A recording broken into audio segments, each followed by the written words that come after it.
What's up, guys? So setting up in the morning. I just want to update you guys in case you guys see me on the job and you're asking me questions. What happens to the Namco?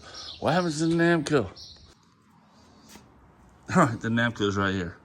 So I'm officially gonna retire this. I'm not saying I might not bring it out from time to time, but I'm gonna retire this from actually doing my agitation on the carpet.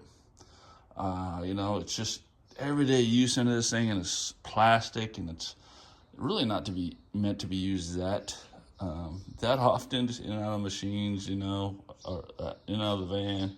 You can tell the casing's cracking up. I don't know if I keep using this, I'm gonna have to replace a bunch of parts in it.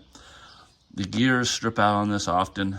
I haven't had to change them out for a while, but if you get one of these and you use it on the carpet with the brushes, those things are a lot stiffer when they're new. So I've been keeping the older ones on here because it's easier to start up on the carpet. But yeah, I'm gonna keep this strictly for hardwood floor cleaning. I'm gonna clean it all up, detail it today, and back to the old Power Flight. This thing's sturdy. It's like a Cadillac, Scrub's great. Only downfall about this is it's heavy.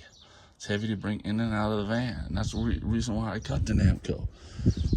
The lightness of it, because Brenda, as you know, works with me a lot, and this is a little heavy on her, so I got to bring it in and out and stuff like that. So yeah, I still got that, and I'm still going to utilize that. And my tools, my tools are just getting crazy.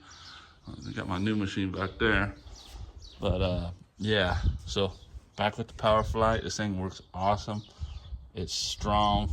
I got to worry about stripping out any gears or anything like that. So yeah, just letting you guys know in case you're watching my videos and you ask me, hey, what happened to the Namco?